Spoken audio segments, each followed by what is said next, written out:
Welcome back to the Keep the Promise podcast, where we serve those who serve by sharing the tools, stories, and wisdom to keep you strong in body, sharp in mind, and grounded in purpose. Today, I am honored to sit down with retired FDNY Captain Rob Cefoli, a man who spent 20 years serving the people of New York City, and just as importantly, the firefighters who answer the call alongside him. Rob wasn't just a career firefighter. He's now a game changer in the world of health and wellness for first responders. As a former director of the FDNY Health and Fitness Unit, he helped shape the physical training standards for recruits and active members alike. But more than push-ups and cardio, Rob focused on something that most of us ignore until it's too late. And that's the hidden wounds of the job. In this episode, Rob opens up about his journey with trauma release exercises, what they are, how they work, and why they're becoming a critical tool for mental and physical recovery in the fire service.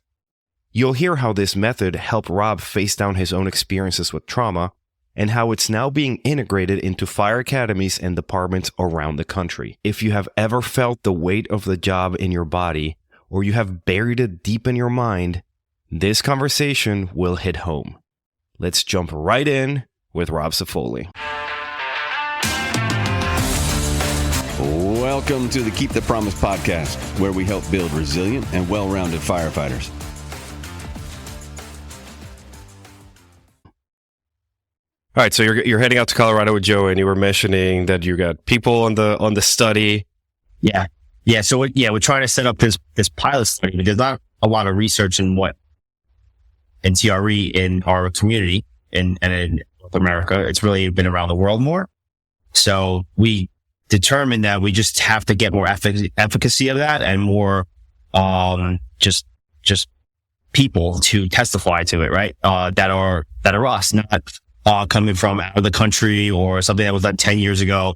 You know, TRE's been around. It's been around for decades. Dr. Cefoli, he's from Cleveland. He started in the 90s doing crisis work overseas. And, I think his upbringing was more diverse, his neighborhood. So he got into like global type of work, helping humanitarian aid type of projects and crisis intervention, that's his background. And he noticed the tremoring of people in intense situations and places that are getting bombed and different areas of people that we can't really relate to that, but we have our own issues, right? So that's where this TRE or trauma release exercise kind of came up with, where we can facilitate this mechanism in our own bodies to help downregulate our systems and release tension from trauma and stress and ongoing issues in the world, right? So we take on a lot of stress as first responders. We see intense situations at times. We see a lot of chronic ailments. We see a lot of death. We see a lot of suicide. We see a lot of things, right? And obviously in our community, we see a lot of our own suffering and our own drug use and coping mechanisms. And eventually now we've seen a lot of people taking their own lives, which hopefully we can help to divert back into a tool-based method where we have a lot of things available instead of that last resort. So you've come up with a handful of buzzwords, like right off the gate. We just started the podcast, and I guarantee you right now there's people listening going, who the hell is this dude? Like, what does he talk about? What's trauma release exercises?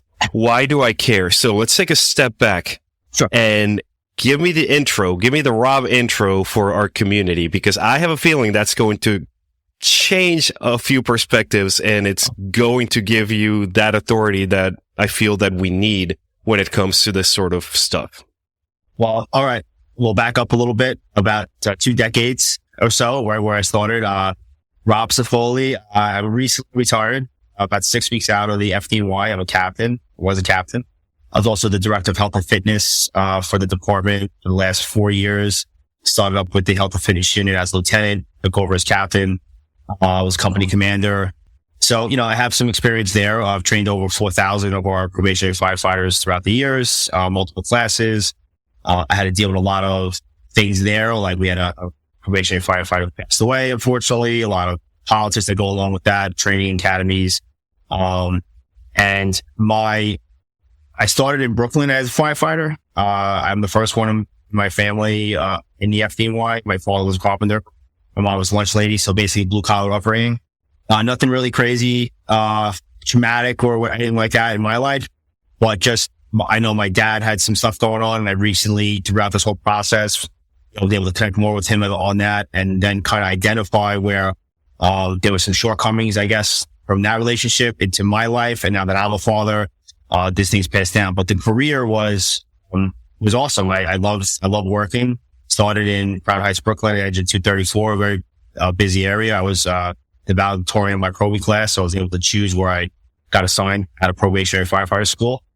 That was one of my first goals coming in, because I knew I didn't have any failure in the job. I didn't know where to go.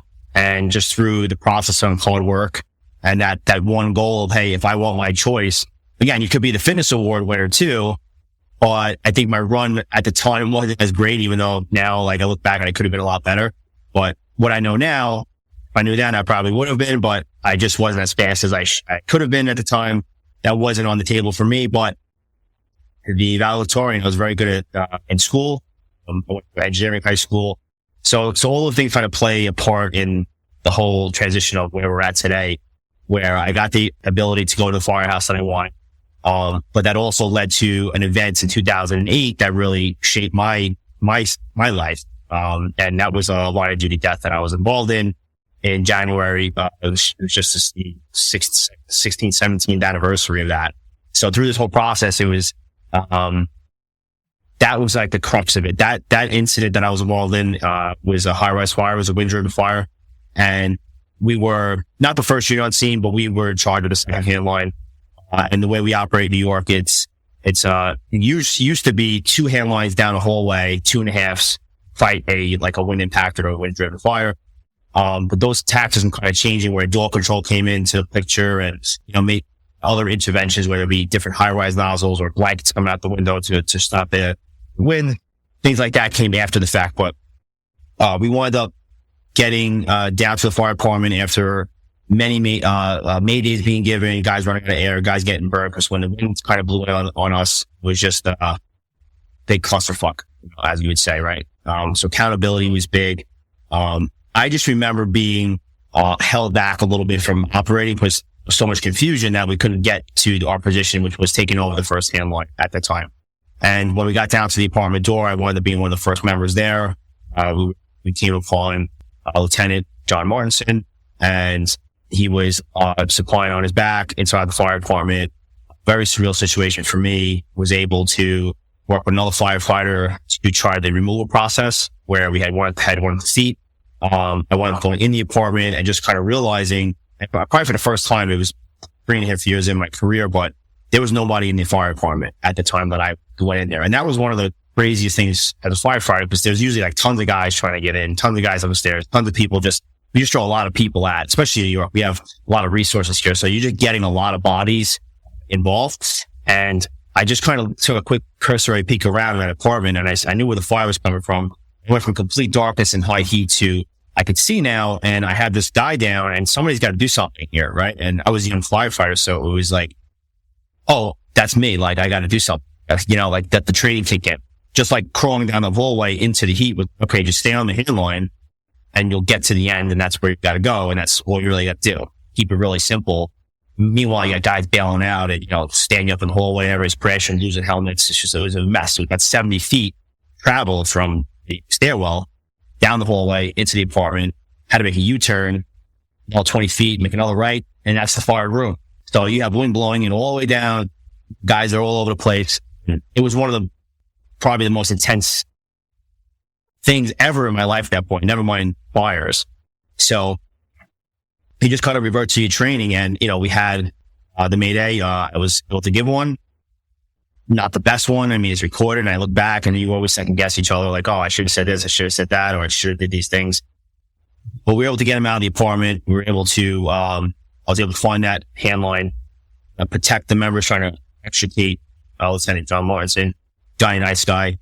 And, we're operating, we're trying to get to that fire room, can't do it. We had to back out, close the door, reset, go back in with fresh guys. At this point, I'm pretty much spent. And it was like the long situation, but it was a very short situation in my brain. It was like the waiting to go operate versus how fast that happened, where oh my God, this guy's here. Oh my God, like we got to get Mayday. Oh, we got to get him out of here. Where's the water? We got to protect the guys. We got to get out of this apartment. My friend, Joe came in the room, after we got him out, and he's like, he looks at me and my eyeballs were like this in my mask. Just like I'm pulling a shuttle off trying to get it down into a hallway with no water, like the hottest I've ever felt. I'm like literally in the flow pants. So I'm not even thinking like where actually I just moved like 3 feet, probably would have been able to set up, get some guys in and we can move the line. But everybody's extra. Remember, nobody's helping push a line 70 feet in the hallway to a U-turn around a door block.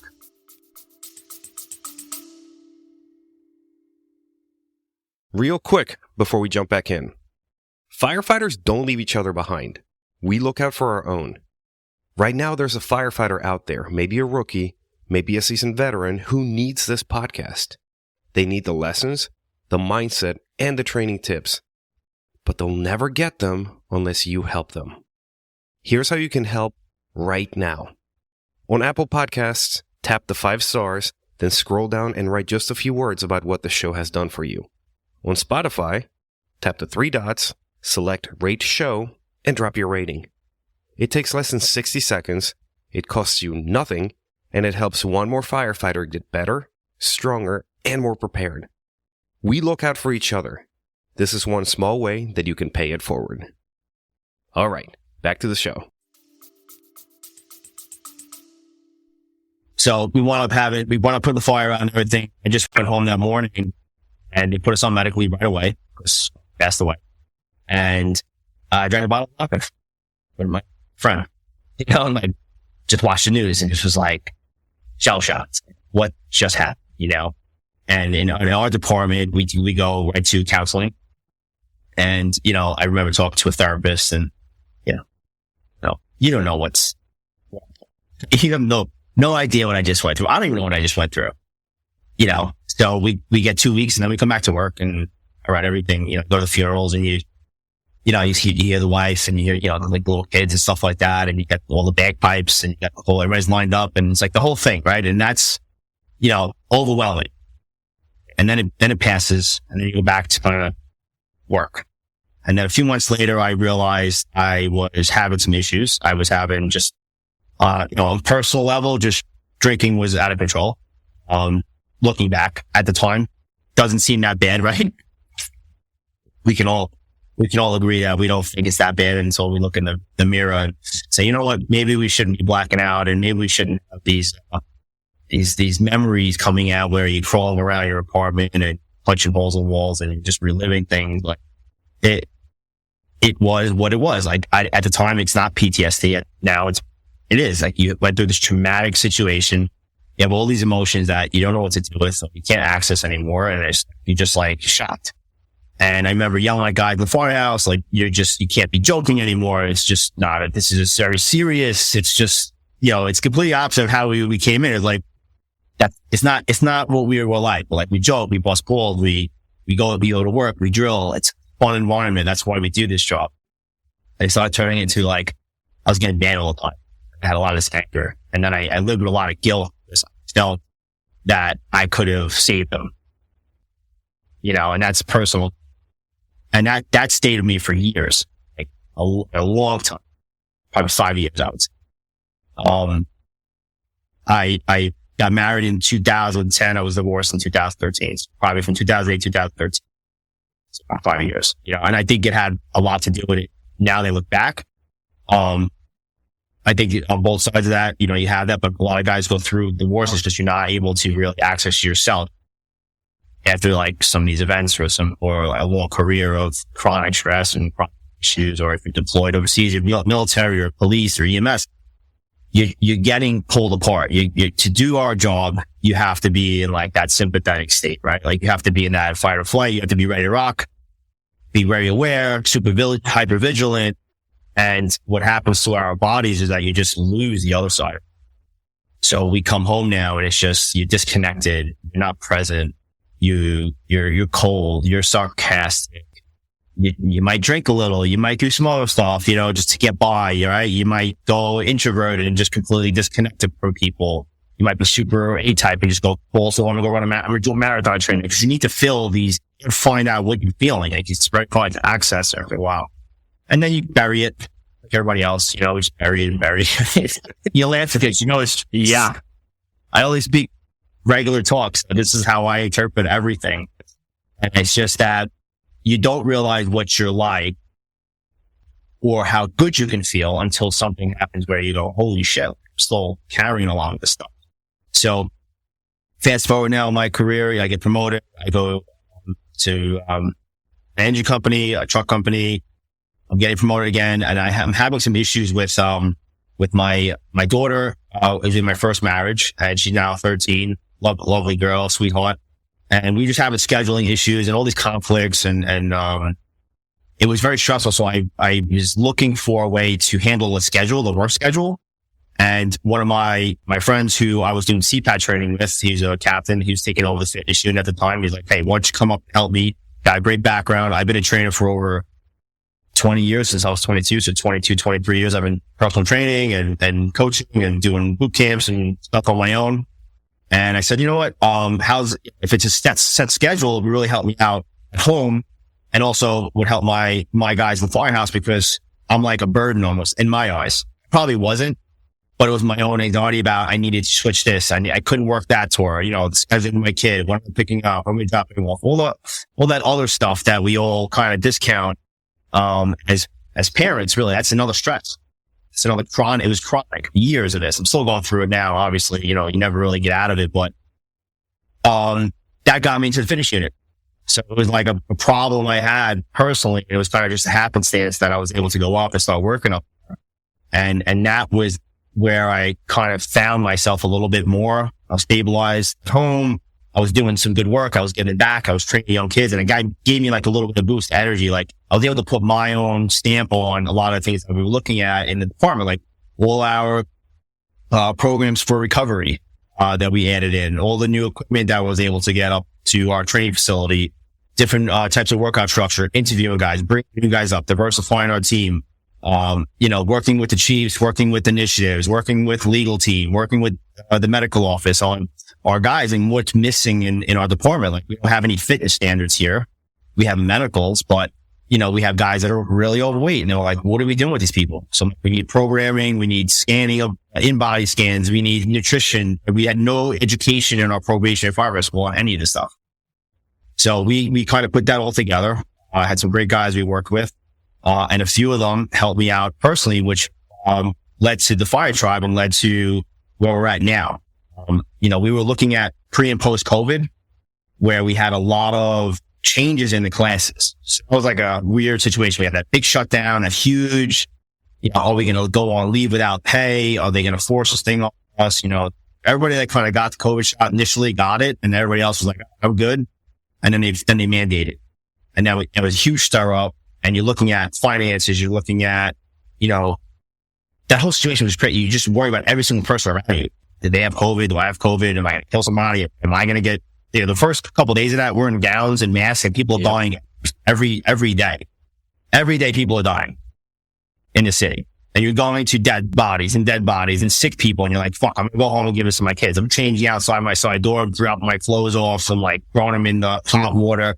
We didn't know anything, but we had to go to work anyway. So I think that was a huge societal trauma, plus first responders, right? So there's a lot of things that happened over time for me personally that I noticed that affected a lot of the larger population, and also just me as in my family. And from that, we saw a lot of these kids coming back when they opened the academy up with like high stress levels, real issues with breath work and breathing. Can't stay on air, can't multitask, freaking out, right? Can't manage themselves. They're living so outside their body, they can't like figure out how to just maintain their composure. And now you're not even a fire situation. You're in a training academy, you're working out, or we're doing a course, or you're doing a evolution, and you're going bananas.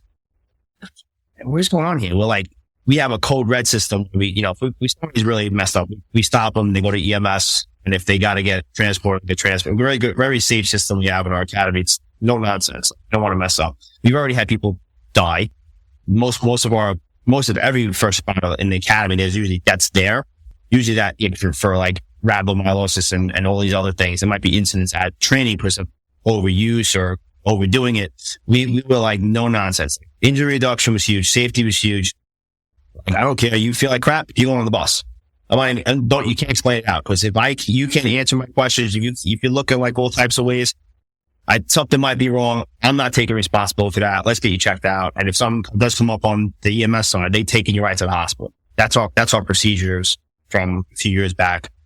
And in 21, we had, Vinny Malvo. He was a EMT originally, great guy, super fit.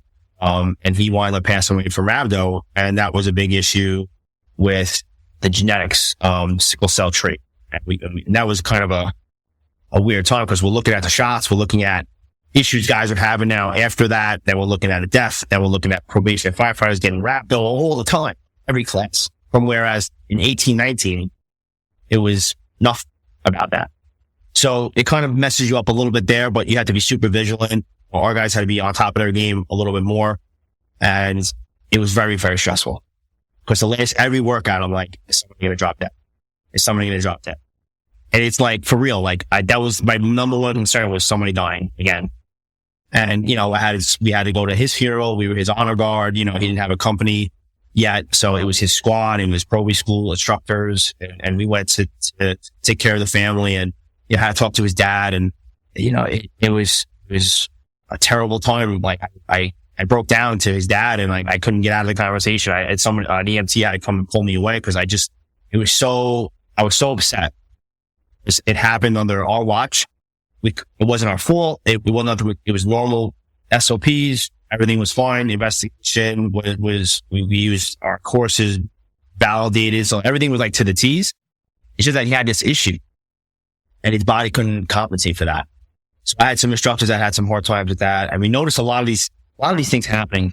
21, 22, 23, election stuff, now social media stuff. You have everybody's getting enough. Right? So not only we got to worry about our job, families, finances, not to worry about in the city, looting and riots and, rhabdo. And now we have people dying everywhere. Guys with pulmonary issues, and heart issues, and blood clots, dropping in fire house. Am I next? So this whole timeline, it's just gotten worse and worse and worse in my eyes. And I think that we're not addressing that enough. We can't just go talk about it. Because when I go talk about anything that's happened in my life, it's just going to resonate deeper. It's going to bring up those feelings again.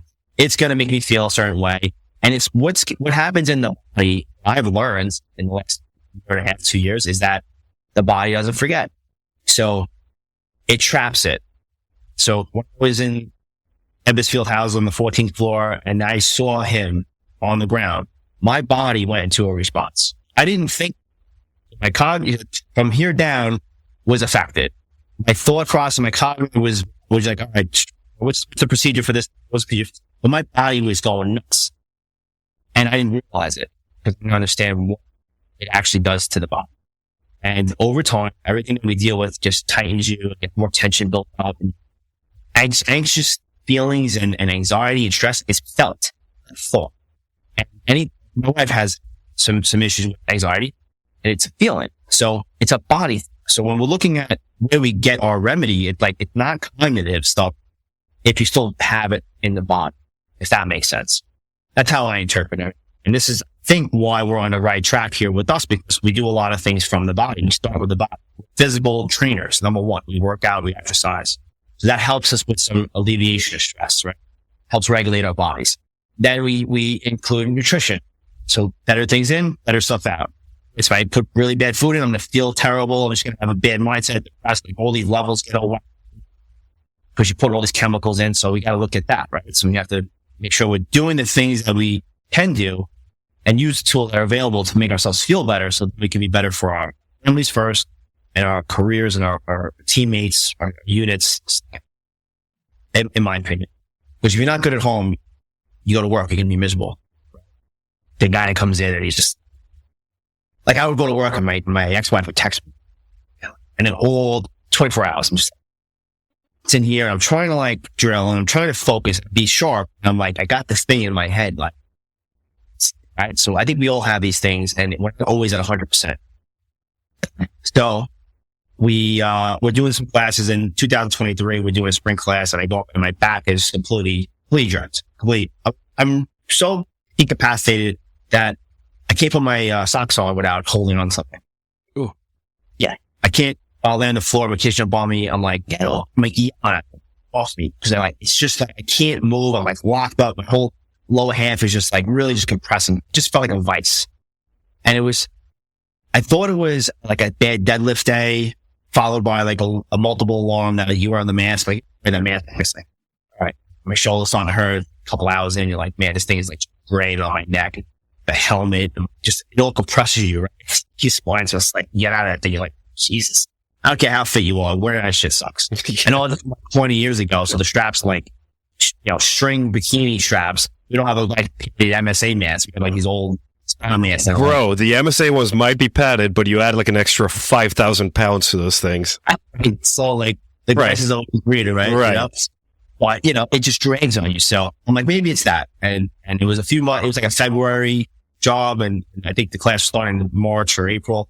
So for a couple of months, I'm like, I'll be tough it out. I'll go back to the academy. I'll be able to regulate a little bit more. Back and forth was working because Firehouse seemed to get the running and the nights at 19 years and 20 years seemed to like catch up very quickly. Whereas I used to be able to snap back quick, but like not sleeping, then coming home to your babies and like going back to work and then work. And overtime was through the roof out here because the staffing is so low. So like, constantly work. I'm going to the academy and constantly work. So I was never really off. My days in between were not what they used to be. So I feel like that also added to it. And I just felt horrible. So one of my lieutenants, Adrian, who's a co-founder of Fyr Tribe, and Anthony Simoncini, the lieutenant from the city, 5 truck. We came back. They were my lieutenants. I was the captain. We had our guys. We had our team for the spring class, and we started talking about what we're seeing in the academy and heart rate recovery and how can we do more breath work with these kids. And our functional skills course is a fully encapsulated course that they were having trouble with. So how can we help them just manage their body better? They're having a problem in that regard, not the physical conditioning. Because again, they were an older class, and as we age this list, it gets older and older, more out of shape, more older, more sedentary, and now they're coming to be firefighters. It's a hard thing. You just have a new test out, so that's good. We'll have younger pool, but somebody at 35 years old coming into the academy is going to have a hard time. But we saw like that bigger picture of like just the whole group was a mess. And what went on? So I'm like, probably everybody's just completely fucked from COVID, the whole city. And they're part of that. Now they're coming into this high stress environment they've never been in, paramilitary, which is already hard enough. So now you're already dysregulated, and I can see that trauma playing a part in how they operate and what their resiliency is. So it's very low. So we have to get that. So we started to go down this road. In the process, we're looking for certifications for our guys. Adrian is my guy for any kind of physical help. Like, hey man, like he cups, he does massage, he knows the body better, myofascial chains, really like self-educated. He got a huge backstory on his early career. He had a major injury, that he was almost put out of the job when he was a firefighter. So he built himself back. His knowledge level helped. I'm like, dude, just put every cup you have on me. I'll do whatever you tell me because I just want to feel a little bit better. I just want to feel better. And I think most people, most first responders know they kind of feel like shit sometimes, not all the time, but just want to feel a little better, maybe be a little bit better at home. Not be firemen all the time. Yeah. After a while, we become our job. That's normal. We get that. Let's get some tool that can help us, right? So he starts showing me TRE, and I'm like, I don't get it, but we'll do like a little bit after working out. He's helping with workouts, scaling everything down, getting things turned on again. Like my glutes were off this side. I got atrophy in this muscle, all these things. And I'm like, dude, you're much smarter than me, right? So thank you so much for being a part of this team. I'm at your beck and call. Do whatever you want. He's like, all right, I'm going to come. I'm going to do this TRE. It's going to help release some tension, make you feel a little better. So we did about a week or so, 10 minutes a day after a workout, something like that. And I was starting to feel like some release, moving easier. I was able to squat again, squat with weight, right? I couldn't even squat to a box, dude. Like That was where I was That at. bad. Yeah, I'm quitting the fitness unit. Wow. Can't run this. I can't do this anymore. And I'm like, maybe it's just too much going with both company and academy and constant and call. Like, you're not off. Like, he used to leave the firehouse, show up 3 days later, and that's it. Now it was like, I'm getting emails at home, calls in the car, texts, and everything was just constant. Maybe that probably helped me. It's what I was dealing with at the time. So it is a tough position. And I think doing both, and not just dedicating one other was handle it, but it took a toll on the body. It really did. It started to really like just tighten me up. So we had some relief with TRE. Didn't understand it. Practiced it for a little bit. We're like, all right, let's look at a certification for our guys. It seems to be a good recovery tool, like for the body. And so we introduced foam rolling. We introduced, breath work, diaphragmatic breathing. We do yoga in the classes. We do a lot of things that like we get made fun of for, but we understand like those are principles that you need to incorporate over your life for longevity. Right? Again, we want to retire healthy, happy, and for a long time. I think our average lifespan is like 7 to 10 years after retirement. So, I'd rather live longer than that and it's like, earn my pension collected for all time for my family and be with them more. I don't want to have a career that's shortened because of injury, and also didn't want to like leave and then just, that's it for me, So I think you have to incorporate a lot of tools, and this was another tool we saw that, hey, it's making me feel different on the surface in my body. Just help me feel a little bit more at ease. So Adrian, TRE is weird because you have providers that teach it. And we were like, we're not going to get the guy who made it. So we reached out to Dr. David Briselli. Like I said earlier before we started recording, he's originally from Ohio, and he worked in the 90s and early 2000s all over the world in like crisis intervention, humanitarian work. So his background's a diverse background. He has a doctorate but he basically his whole experience level has made him the expert. So he's worked all over the world, in a lot of areas, worse than where you live in today. And he saw this mechanism come out of people under stress. And he developed trauma release exercise as a method to help the body to release tension due to trauma and stress. So like, let's get him in. So we got to go right to the source. Because again, New York firefighters, I don't want to have a lot of fluff. I just want to know what I need to know. I want to learn. I want to be able to now, how do we get this to our members? Because we saw some good value, and then the research that we were pulling, not a lot of it, but it was promising that, hey, this is the body method. Hey, this might be something we can incorporate with our other modalities that could support it, so you feel good and that you can be better. That was the general idea. So you're avoiding drugs, alcohol, and you're also complementing the typical talk therapy that we're all used to, right? Yeah. And it just seems to be that those are the things, right, that are available.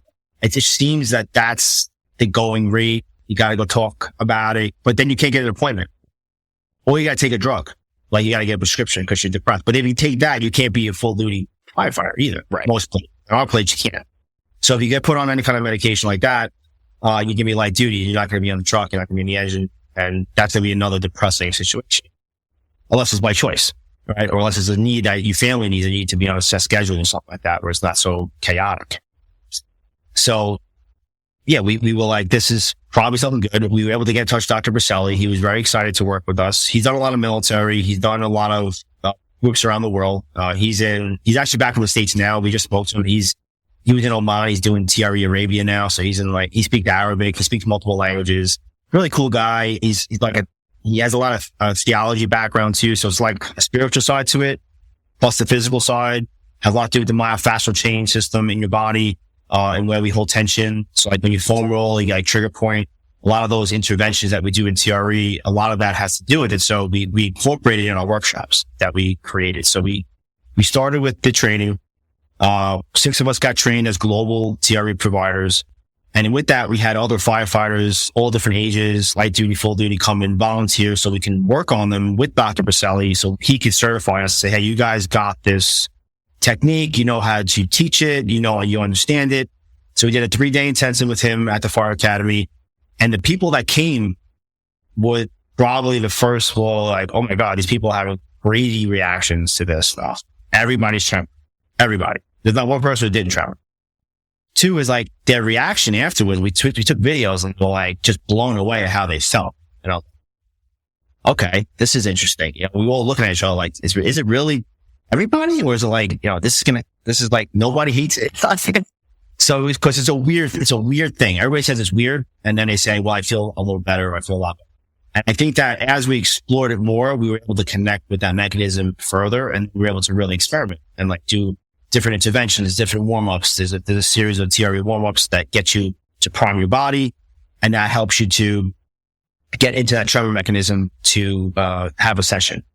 Whereas if you didn't do that initially, you probably could connect to it in your body. So we have to get in our bodies first. We have to kind of connect to it, and then we can engage that mechanism. And as we go down to today, it's like, it's really like easy to get into a tremor. You could just, and it's never the same. It's always a different thing. Like if I foam roll, I know I can go through my body in the same, like my calves, go to my hamstring, my glute, and I kind of feel the same. I feel more where my tension spots are. Like they'll get eased up if I foam roll, and they'll get tightened up in the morning when I wake up. But every tremor session is completely unique. And the way he's explained it, I know you have a question about that if you want to ask it, but well, now I'm curious as to what a traditional, like what would a session include? And if you can run us through the quick warm up and what the session entails. Joey talked about it a little bit on his episode here. Okay. But I also want to get your take on it. Yeah. So the way I understand it and the way I've been kind of trying to explain it to people, layman's terms, is that think about charging a battery, right? So you're warming up and connecting and grounding yourself to your body, right? So when we do the warm-ups, work from the bottom up. There's 7 series in traditional TRE. We've kind of played around with first responder ones that guys that are more in shape might need a higher stimulus, things like that. Like, can you do a post-workout? Can you do it here and there? But basically just a simple set of exercises starting with ankle rolls and calf raises all the way up, hip extensions, all the way up your body to charge your muscles and connect. So if I'm going to ankle roll my feet, all I want to think about is what I feel on my feet, where my toes are, how my ankles feel. Do I feel like maybe the bottom of my plantar is tight? Like, that's what we're explaining to people, because the first exercise, everybody's like, what's going on? What are we doing here? And we have to bring them back very slowly into their body, one step at a time. So you're feeling each section, then the calf raise. So what does my left calf feel like? What does my right calf feel like? What's the intensity level? We use RPE. So it's like a 7 out of 10 we want to reach. So everybody's on their own. So if it takes me 3 reps to get a 7, where oh my God, it's starting to really burn, versus somebody who's in like a marathon, so I get the calf raise all day because I do a ton of running. Maybe you need 20 reps. Everybody's different, but it's a 7. So, cause we want to charge it, but we don't want to exhaust it. Mm-hmm. And you move up the chain, quadriceps, hip flexors, the posterior chain. And then we do we finish with a bridge on the ground, and then we're in a position of rest, which is like a diamond shape. So you're on the ground for most of the session after your warm-ups. And then there are interventions you do while you're tremoring. So once you bring the tremor up out of the body, which is basically from adductors, we use our adductors to stimulate a tremor isometric hold. You're connecting to that mechanism. Once you've got it, you can manipulate your body around to try to transfer that tremor around the body. And what we found as firefighters is that most of our attention is locked in our hips and pelvic region. And for us, we have like a 50 foot rope that we sit on in our right hip, and all our backs jerk up. Cause you're sitting like this in the rig and you carry this extra weight on one side. So your gait's a little wet. Everything tightens up. So, we have like the belts. So everything's tight around here anyway. So I think that has a lot to do with what we see in our bodies. So a lot of our firefighters will shake, but they won't get it past it. Like it won't travel past. So we look at like the path of least resistance. So when it hits resistance, it's going to kind of stay there and tremor and try to relax that area. So then that layer is trying to lift it. So we're packing like an onion, events, worry, stress, arguments, and it's just compacting. Right? Think about that. It's layer, layer, layer. This mechanism from the inside out is going to help to kind of shake out the shit. We see how to shake out the shit. Right? So layer by layer. And then sometimes you'll have like a huge like release, like I had. So when I was training with Dr. Cefoli, I'll lead from the front. I'll be the first guy on the ground. I'm no pussy. I'm going to shake the shit out of me, right? And I want as much. And again, you can't think like that now. Like, no session's better or worse. It's just what your body needs at the time. But when I was going through the training, I'm like, I'm going to really shake today. I'm really going to, I'm going to shake the most out of everyone. yes. I'm going to show them that I can shake. That's what we do. Like, I'll show you. I'm going to do better. I'm going to do better than it.